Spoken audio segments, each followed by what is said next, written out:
Welcome to this Whatcom Watersheds Information Network Speaker Series event, and thank you for joining us to learn from members of the Lummi Nation and the Nooksack Indian Tribe about the importance of fishing, the First Salmon Ceremony, and their mission to preserve a fishing life for future generations. Here is our agenda for today, brief outline.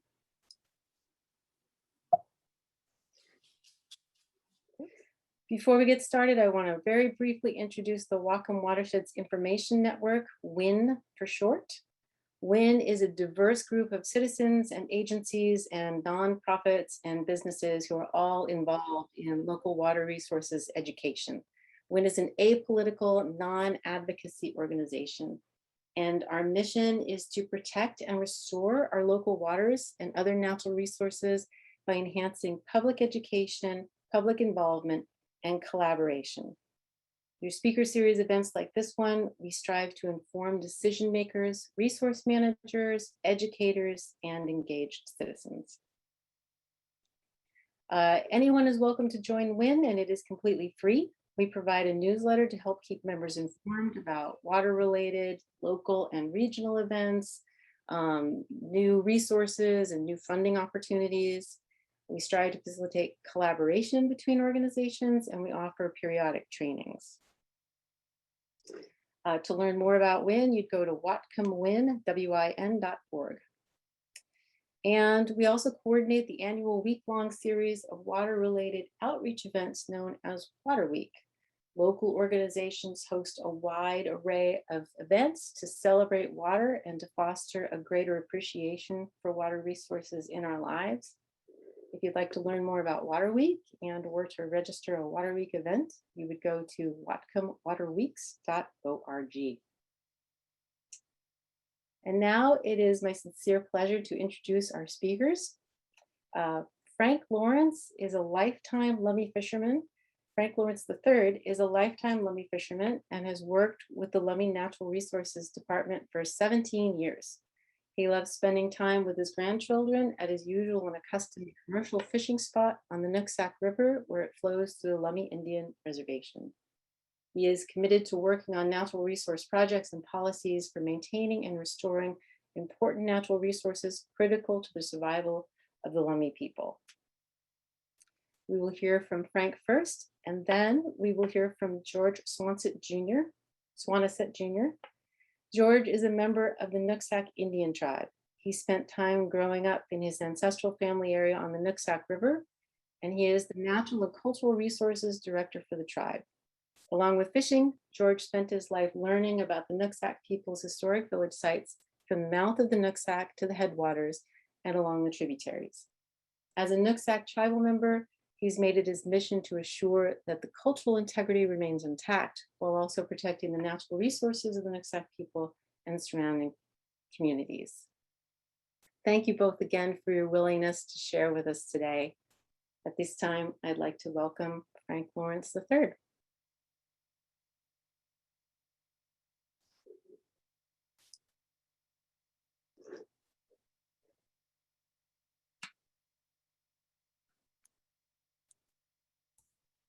How about now? Yep.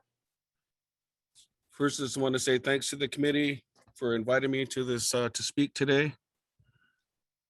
Secondly, I want to thank everybody that's viewed in or listening to this speaker series today. Before I get started, I'd just like to offer up a personal prayer to everybody that's out there in living in this extreme heat and experiencing one of Mother Nature's most powerful things that she has to offer. And this kind of leads into what's going on today is culture, fishing, tribal fishing culture. Comes to mind that as young as I can back in the day, one of the first few things that I learned about if I wanted to be a fisherman is have to know what winter is, what fall is, what springtime is, what summertime is, with all the different salmon species that deal with those different times of season. The different kind of elements you may have to do as you get older, where the sun comes up every morning during those different seasons of the year, and where the sun goes down. We learn that this plays a vital role in you don't need electronics to tell the tide and tell where you're going to be for the duration of your day, or maybe you want to move somewhere else to finish out your day, as where as you learn how to fish, as years go by, you learn this technique and method. um as you heard earlier, I've been a fisherman for about 40 years now, and as far back as I can remember, my mother always told me that I have to learn how to appreciate water and understand it, because water can provide, but yet water can take. And I remember when I was a young man, 6 years old, and that was back in 1976, was was not uncommon to catch a lot of fish. And that being said, it was not uncommon when you had a lot of fish that my stepdad, as I saw in that picture here, he raised me since I was 4. He told me to sharpen my knife and go out there and grab a fish and fillet it, and don't worry if it doesn't look good, because we can still use the salmon one way or another in soup, or make sandwiches, or fry it up. So I can remember learning to fillet and fish, and I remember how awful it looked when I was 6 years old. But I'm 51 years old now, and not about 2 weeks ago, I went out and we caught 12 Chinook, and it was nothing to have my knife and fillet the fish out. Over these years over these years, I learned how to do it a lot better, and what it means to have fresh fish for your family when in their time of need. Yeah, we always have to remember as a fisherman that the world is in motion. The world doesn't stop for us. Things change over time. When you get industrialism, you get development, the human population is growing, and the understanding of culture kind of gets pushed aside. Tribal fishing culture,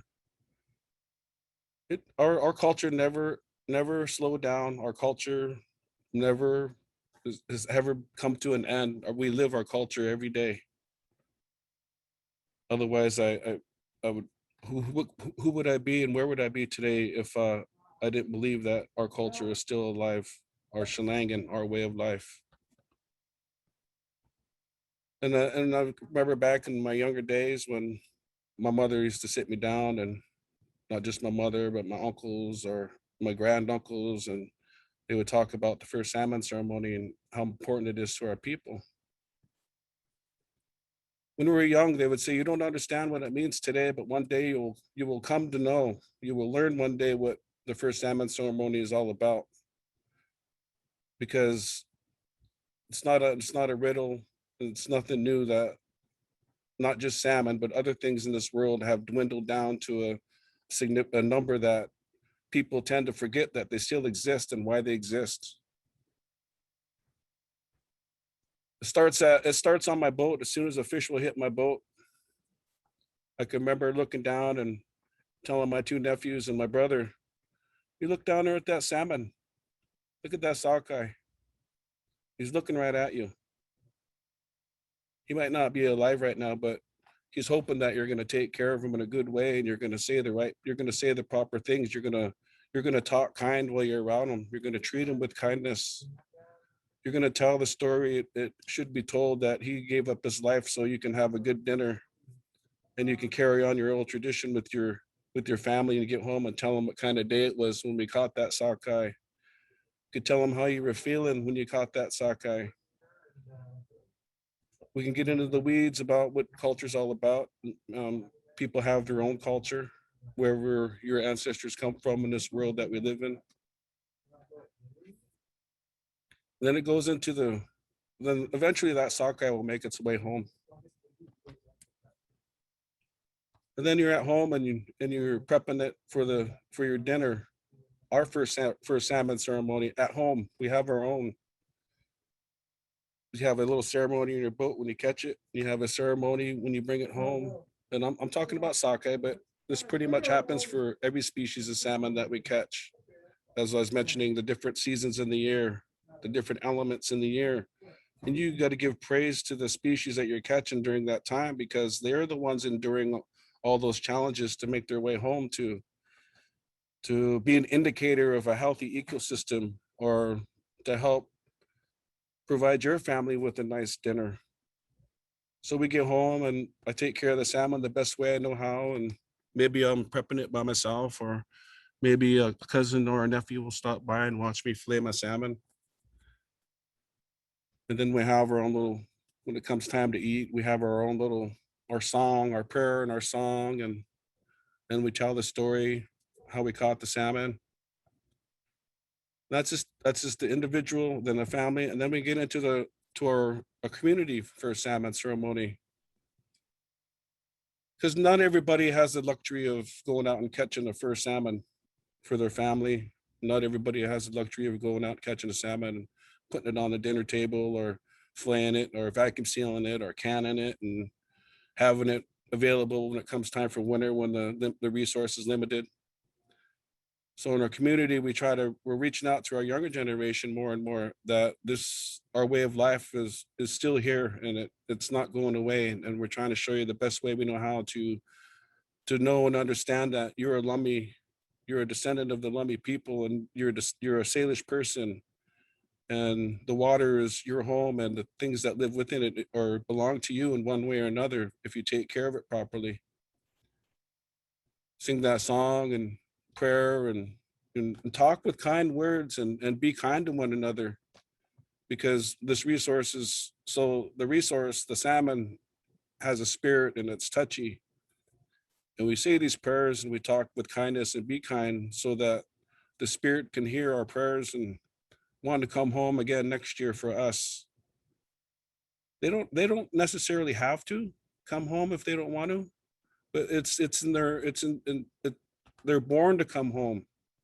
This is their way of life, and us as the general population in this area need to understand that the Nooksack River and the Salish Sea are significant to all our way of life, not just us as a tribal people. And again, kind of goes into the salmon woman story, where, and by the way, you can Google these things online. You can just Google First Salmon Ceremony, and you'll see Lummi Salmon Ceremony, you'll see Tulalip Salmon Ceremony, you'll see Nooksack, and then you'll see us. You can Google salmon woman stories, and there'll be two or three different stories. It's the same story, but maybe told in a different way.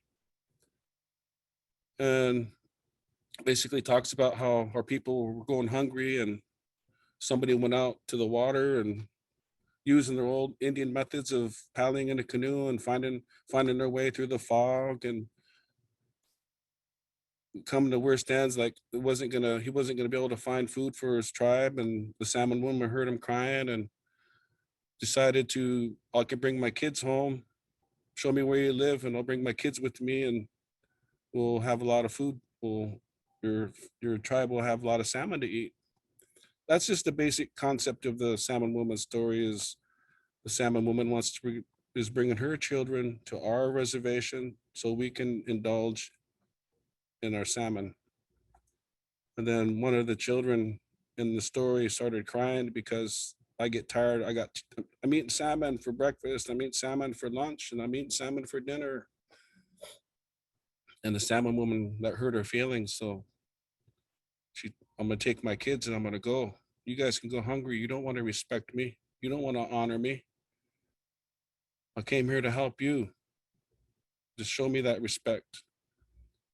As the storyline goes, it took a lot for our people to um, find the words and the way to tell the salmon woman that we're sorry, and that we'll do anything we can to we want your children to come home and go up a river and spawn and be with us.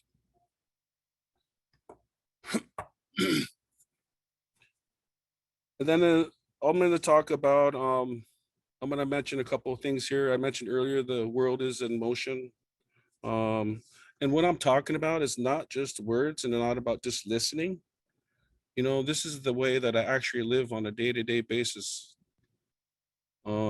Each and every one of you that are out there listening and watching right now, you need to seek life to connect, because you do need to spend time in the natural world out there if you want to figure out who you are and what you're all about, and how you're going to carry on for the rest of your life, and how you're going to hand things down to your your younger generation. I mean, look what the weather we're enduring yesterday and today. This is just a signal of how times are changing. And we're praying real hard that the water is going to be good enough for our salmon to come home and be with us for years to come. I know I'm getting down there on time right now. I'm going to tell a true story. It was 2 summers ago when my grandkids, Elijah and Kathleen, were out there fishing, and we weren't getting nothing all day. It was a hot, miserable day. You know, my heart was hurting because I wanted to have a good time and show my grandkids that I'm a good fisherman. But over the years, you know, I come to learn that that's not always the way it works out. And like I heard the other day, I heard somebody mention if I was a fisherman for the money, I don't know if I'd ever be a fisherman. I do it because it's part of my life. It's in my blood. I wake up every morning. I was even excited last night knowing that I was going to speak about it today. But reverting back to what I was talking about, my grandson says, "Grandpa, I wish we can catch some fish." And I said, "Me too, grandson." He goes, what should we do?" I said, "I don't know. What do you want to do?" He goes, "Maybe we should run the net and check for holes." He was already thinking, his mind was going. And then I said, "How about you just say a prayer?" He goes, "Say a prayer?" I go, "Yeah, say a prayer to the water." He goes, "I don't know how to say a prayer." I said, "Well, talk about your mom and your dad and your brothers and your sister. Talk about your papa and your grandma. Talk about the boat. Pray to the boat. Pray to the net." And lo and behold, his little heart, he stood up on the bank and he held his hands up and he prayed real hard for about 4 or 5 minutes. And he goes, "Should we ready to go, Papa?" He said the prayer, but he let me and Kathleen, his younger sister, you guys can go. I'll stay on the bank. Lo and behold, we made a set and we had caught 4 kings and I don't know, 6 or 8 coho on that set. And we hustled back up to where we park our boat. And I said, "Hey, Elisha, look what your prayer done for us today. Look at all the fish we got in that set. Good job." And this is what fishing culture, tribal fishing culture is all about, is right from the youngest right from the oldest down to the youngest. You just, you teach them how to talk in a nice way and be nice and never forget that prayer goes a long ways, and that no matter how the world wants to be out there, you can still be who you need to be and who you want to be right here in your heart. Nobody can take that away from you. So with just these few words, always there's a couple prayers I have in my cubicle, but there's this one sentence that always says, and I try to say it to myself every day: "Bring abuse to no one or no thing, for which abuse turns wise ones into fools and robs the spirit of its vision." So just with these few words, to everybody that's listening, thank you for your good ears and your good heart. You take care of your family during these harsh times, because these are harsh times. And be well.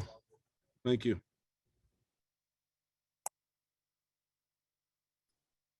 Thank you so much, Frank. Really appreciated you sharing about your experience growing up and then bringing your grandchildren, showing them, teaching them. Thank you. George, are you ready to speak? Yes, I am. You have the floor. All right, thank you. First of all, I want to, just put my hands up to everybody who took the time out of the day to participate in this speaker series, and thank Frank for his words. You know, Nooksack and Lummi aren't too very different. You know, we're Kolmok people. Our natural resources, they are our cultural resources. We're taught that everything we do is not for us, and it's for our future generations. We leave our footprints not for them to be followed, but to see where we have been. Thinking of our water, when we look into our water, we see our reflection. The reflection of the world above us. But when we dive into that water, and then we turn around to come back up, we look at that reflection before we break that water. We see another reflection. We see a different world. What we call haha. And it's something that can't be explained. It's not translated into our to the white man language. It's something that's it's a mystical, magical, spiritual. It's all of that,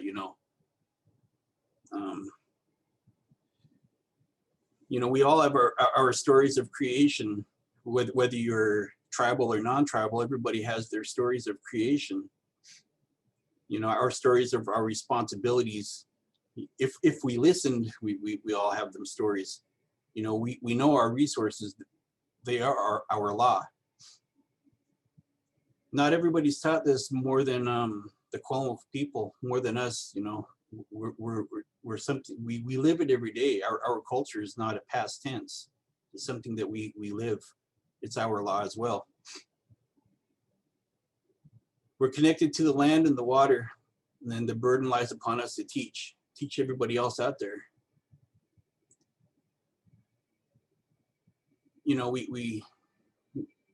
The burden lies on us because we can't expect those who are not connected to these laws, to understand it. It'll never work. Frank, he talked about the First Salmon Ceremony. From what I've been taught, and this is only me, for what I've been taught about from my elders, that First Salmon Ceremony, that's something that's personal for the person catching the first salmon. It's something each fisherman or family does on their own to pay their respect.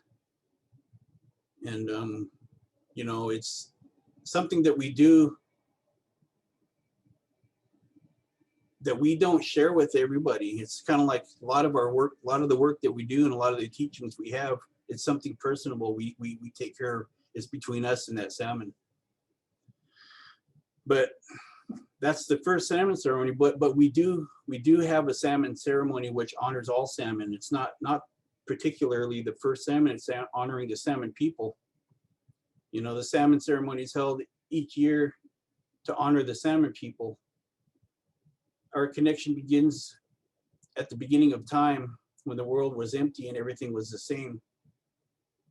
The salmon ceremony is held to thank the salmon people, to show them that we remember the agreement made between Chachals, the salmon people, and the Quamo people with us. Without this agreement, we could not continue our existence. The Nooksack people believe that if the salmon are not treated with respect and thanked properly, they will not come back.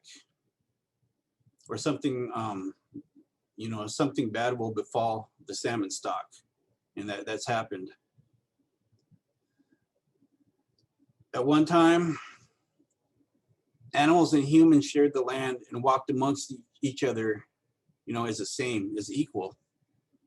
Chachals, he's the one that transformed our lands and made what it is today, changed the animals into what they are, and left the humans the way we are after a game of Slahel. That's a different story. All of our stories are connected.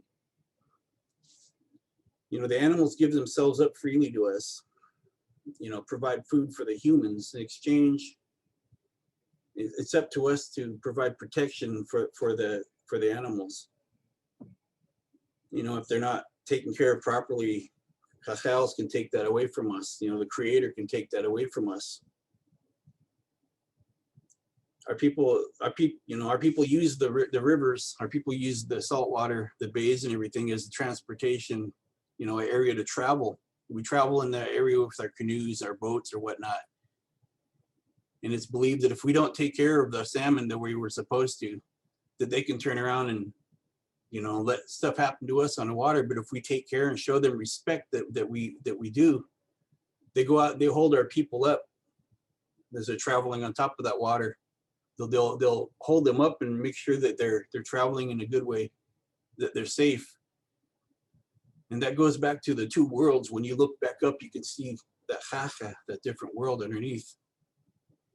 And I said it before, it's a personal relationship between Quamo and the salmon people and our other animal relatives out there. And the connection that only we understand. And you know, the reason we have the salmon ceremony is to celebrate the return of the salmon. And through this belief, we're assuring that those salmon will return to us. You know, the importance of salmon for the Nooksack people. Salmon have been an important resource for us from time immemorial. Many of our major village sites were along the river and the tributaries that are on this map. You know, these village sites, they weren't only there because it was an ideal spot for us to live. They were there because, you know, the salmon were abundant in these areas. In the lower main stem there, we had, you know, when we had our gatherings, when we had our tribal events or our tribal gatherings, and we were cooking fish for barbecue, those are the villages that had the fresh fish that just came out of the salt water.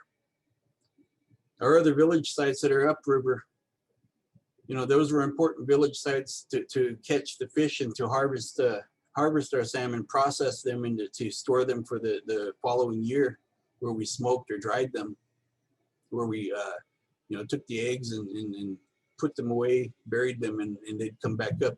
We'd do this in the fall. We'd bring, you know, come back up in the spring and eat those eggs. It nourished us. It was healthy. It offered good vitamins. We were strong people. We were a big tribe then. You know, our ancestors, they always knew where to harvest and had different locations, and you can see that on the map. When we lost our villages and our fishing camps after the first settlers came, you know, our people had to adapt to the modern way of life. My own family, we had you know, we're in Linden, in the area, a village called Squahelich, which today it's on the Hampton Road there. The front street in Linden, there was all kinds of village sites up in there. Cam Creek, Fish Trap Creek, you know, all these tributaries, they were full of fish. We had villages, we had homes there. But after the settlers moved in, we had to give up our areas, and you know, some of our tribal members, some of our people homesteaded back then. A lot of them took up farming, but unsuccessful in their ventures. You know, we lost the lands. They lost their lands and they had to turn it over to. That's why there's a lot of people to all these farms that are there today. You look back in the history books, you'll see the names of the people who lived in these areas from time immemorial, from the Plymouth, from the old days. You know, our fishermen at that time, they had to turn to farming, like I said. Some went to logging, some followed the berries or hops, or, you know, followed different crops.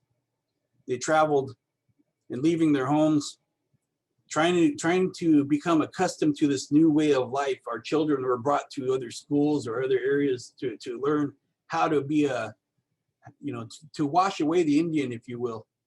Our practices of our fishing was made illegal. Our hunting was made illegal. Our religion, our beliefs was made illegal.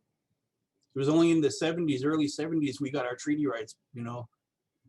And at that time, we were recognized as a people. The Nooksack tribe was recognized as a tribe, a people who were here prior to anybody else that came up in this area. We were finally recognized in the 70s.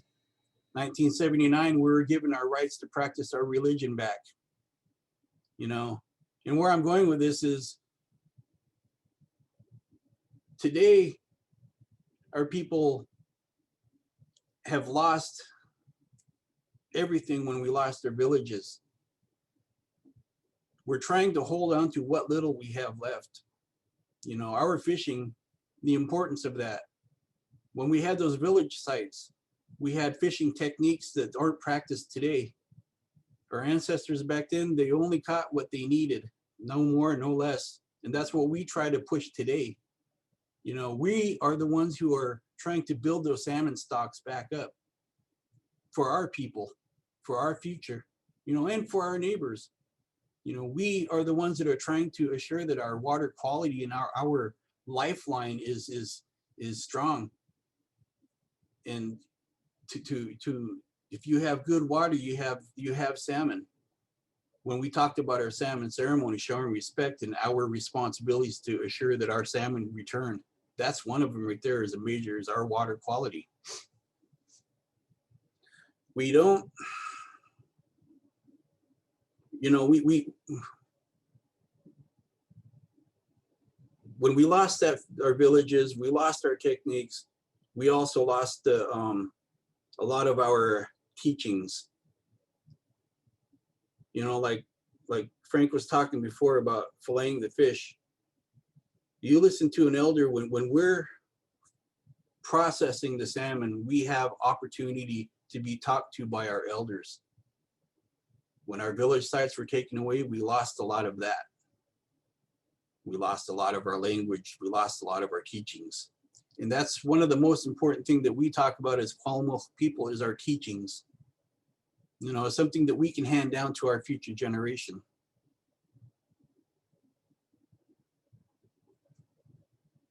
You know, teachings came out, you know, like I said, during the harvest of our salmon. And it's like our brothers over in the plains. When you wipe out the buffalo, you know, you wipe out the people, and that's what they try to do. And it seems like that here for us in our home. You wipe out that salmon, you wipe us out. We're doing the best we can with what little we have left. And, you know, getting an opportunity to speak to others, that's very important for us. Like I said, you know, it's up to us to be the teachers. They don't teach our treaties in schools. They don't teach the true impact that the community, the outside community had on our tribes in schools. You know, the burden lies upon us. We're not here trying to stop anything. We're not here trying to change the world because it's already been changed. We're not trying to do anything in a negative way. We're trying to exist. We're trying to continue our existence. And what has happened to us, you know, it leaves a bitter taste in our mouths. You know, the generations before me, they've had it worse. And then it hits me, but you know, it has to start somewhere.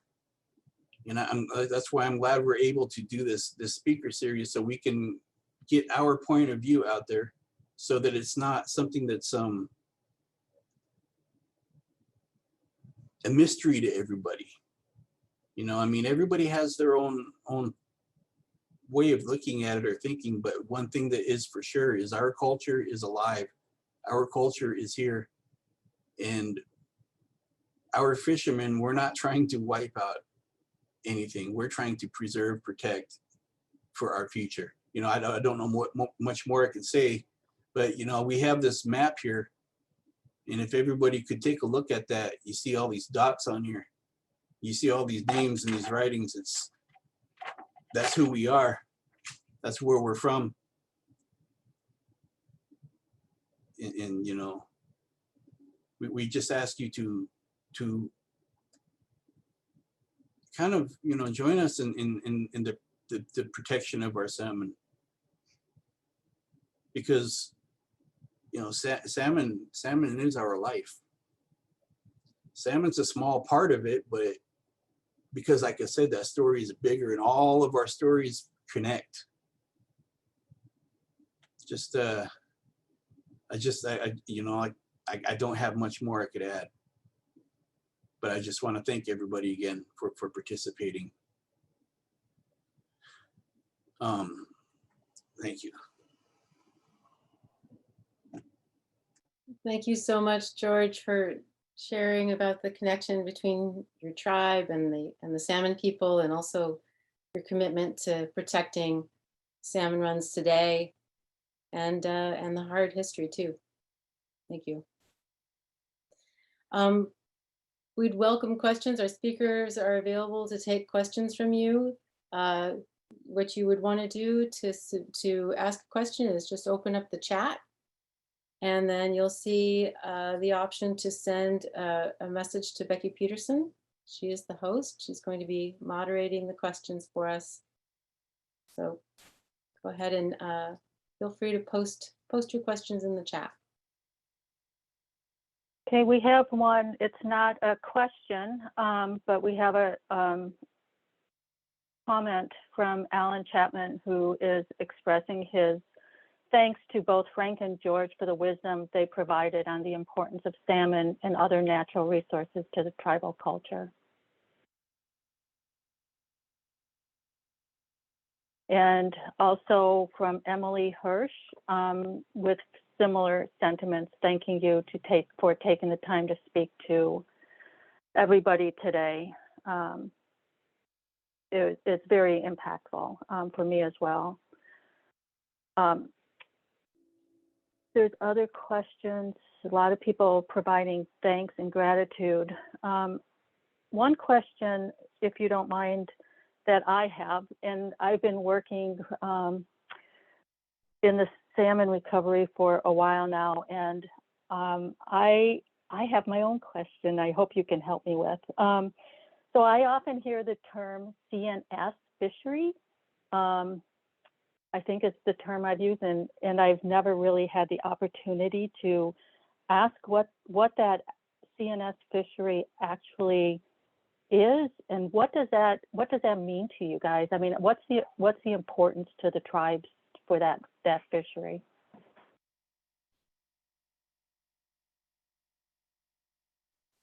Yeah, go ahead, George. You need to just unmute yourself, and then Frank as well. So this is for both of you. Okay, for me, CNS fishery, ceremonial and subsistence, it's it's food fish. It's fish we use to for our families, for our elders, for our for us to eat. It's our food that we keep stored in our, we store it away, we smoke it or whatever. And there's also the ceremonial we use to spread our tables when we have events or gatherings and whatnot to help our families who lose loved ones. It's to ease their mind and offer them some food to spread on their table, and it's separate from our commercial. And a lot of us, that's what we push for, is our CNS fishery. Our Chinook fishery right now, that's basically what we look at as our CNS aspect of it. So to Nooksack, that's what our CNS is. I would just a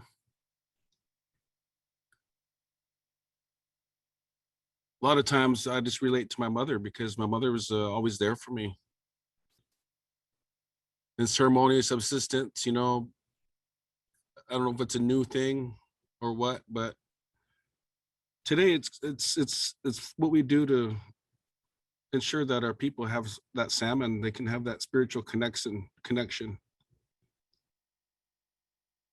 We provided at funerals, birthdays, weddings. We even got a guy here. He has a big 4th of July party on the res every year, a sobriety party, and the Lummi Natural Resources Department is donating 200 pounds to his doings, and that's a ceremonial. Subsistence basically means you just, hopefully you go out there, we catch our fish and put them in the freezer for our use. That's one of the things I like to do as me as fisherman. Last year, I could tell the story over and over again. Last year when the pandemic first hit and I went out fishing on August 1st, that first 2 weeks of August last year, literally I gave pretty much all my fish away. People were just coming down there and they were starving for fish, and I know how they feel. And I'm just pulling out fish out of my fish box for them. And it makes me feel good as a fisherman to see their eyes get really big and put a smile on their face, and knowing that they're going to go home and have a good dinner. And I remember the second week or so went by, and I was telling my girlfriend Anna and my stepdad Bob, I was like, man, it's one thing about fish. No matter how smart we think we are, a scientist or whatnot, fish do what they want to do. They'll show up for a little while, and then they'll kind of disappear. And so that last year, I remember that I was like, man, I should have kept one or two of those fish for me. And I kept telling myself, the next time I catch a fish, I'm gonna keep it for our family.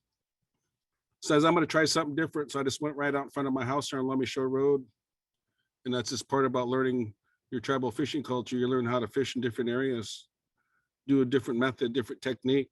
And I was using stake poles, and I set my net out early in the morning, and water was only about 2 feet deep. And lo and behold, I didn't even have half my net out, and I had a big king hit, and I let my net go, and I didn't set the rest of my net out. I just crawled my way into the beach area and up with my cork line, and I got that fish out. I was so excited because he was a nice standing one, and I have a scale and I weighed it. It was about 27 pounds, and threw it in my fish box on the ice, and I was really happy. And then lo and behold, I fished all day for nothing else. That was the only one that gave his life up that day for me. But it was awesome to go home and flay it up and have fish and chips and call a couple of my cousins or nephew or somebody, hey, come on down and grab some fish. Uncle's got some fresh fish for you guys. So that's a brief description of what ceremonial salmon and subsistence salmon is, and that goes a long ways. Thank you.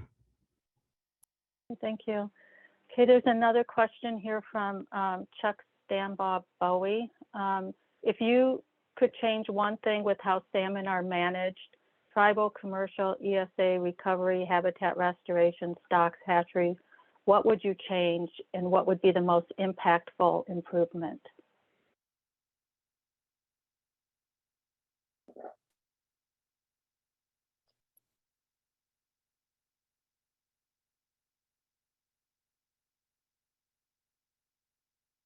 Oh, we can't hear you, Frank. Frank, do you want to unmute? Yeah, I kept trying to unmute myself, but it kept coming up. Oh, You know, I've been working for the Natural Resources, Lummi Natural Resources Department for 17 years now. And I heard George mention it a couple times earlier. There's so much regulation on hatcheries and what we can do and what we can't do. And from a tribal perspective, you know, we need a lot of help with our habitat and water quality. But as soon as something starts happening to another animal like the orca, things are changing now. But I think if they just didn't put a cap on, because the scientists try to say, oh, the habitat can only handle this much fish, so we don't want the hatcheries to generate this much fish. And from my personal view, the hatchery works because there shouldn't be a cap on hatcheries. I understand the funding's there, that we need maintenance and operating funds, but at the same time, if it can generate 300,000 or 400,000 or 500,000, you know, let the hatchery do it, you know, because I'm a personal believer. And if I didn't believe the salmon could come back, I don't know who would I be and where would I be today if I didn't believe that. So I think if the world can just uncap how many fish we can raise in our hatcheries and release, I think that's would be a true mark for success. Because in the past, the Lummi Nation quit fishing early spring Chinook in 1978 on the road before it was even listed on the ESA. And we started fishing them and tangling that process. And last year the year before we had like 300 and something. Last year we had 500 and something. This year, the last number I saw was 940. So that's from hatchery. And that's my answer to that question. Thank you. George, did you want to offer any perspective?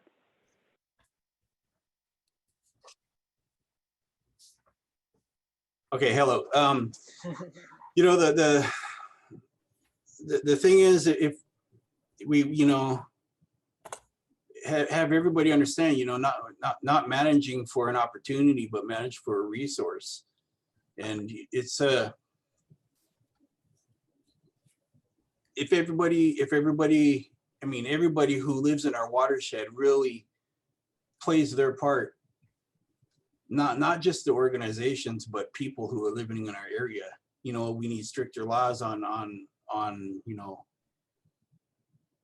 I don't want to get into, but you know, I mean, the water usage in our area, the economic development in our area, the logging operations, and you know, of course, like I said, you know, not managing for an opportunity, meaning that if we only have a few fish left, why are we trying to catch them all? You know, we let's take care of that resource. Frank, I agree with Frank on everything he said. I mean, let's not put a cap on what we can release out there. I mean, we're busy and we're hard at it working on improving our habitat. We've got laws, we've got actions in place where we're trying to assure that we have a habitat that can support a salmon stock. And it all begins with our water quality. I mean, what good is it if we have all these fish if our water quality is poor? I mean, I guess that's all I can add to that. Okay, thank you.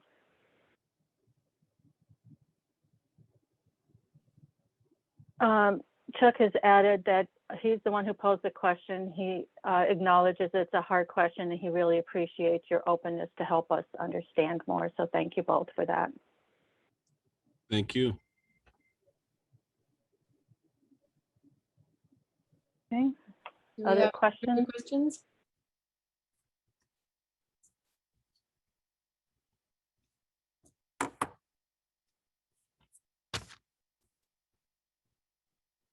Shall we give Is there it? anything else? Go ahead. Yeah, Becky. let's give it another minute. I was just going to mention, the flyer, along with the title, it said going from honoring salmon to protecting salmon, and from sustaining a way of life to preserving a way of life. And I know both George and Frank have talked to that already, but wondered if there's anything they want to add in addition to what they've already said. I was thinking when the question was asking about CNS and what it means. My father and myself we carve canoes, we carve, we're carvers, and there's a lot of times we don't get to go out, we don't get out fishing, we don't get out to do a lot of fishing today. Sometimes our people in our villages had certain roles, certain things they were good at, certain things they did. We had hunters, we had people that made tools, we had people that cut boards for the longhouses. We have fishermen, we have people who built the weirs or whatnot, people who carved canoes. Frank, your brother Darius, my dad didn't have to go fishing because they would always show up on his door. My dad's freezers were always full, and they still are because of what he does for everybody out there. And this is the way our people are. So that CNS fishery is very important in continuing who we are today. Our elders, we take care of those who take care of us. And it's just that if you could see it from our eyes and see what I'm talking about, you would understand it's a very beautiful thing.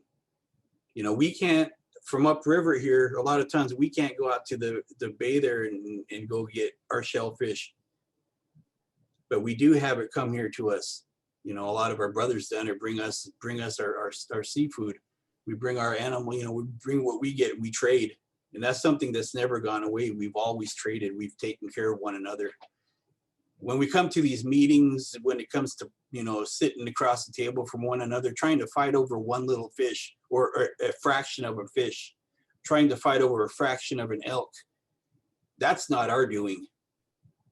That's something that's brought to us, and we have to have, try to do this to one another, try to pit us against one another. But there's people like us that see through all that, and we continue to do what we have to do. Like I said it before, when we lose one person, if a community loses a person to death or something, we're all one community. When we have our winter gatherings, we all sit in that building, we're all one people. No matter where you're from, you sit in there and we're all the same, we're all one people.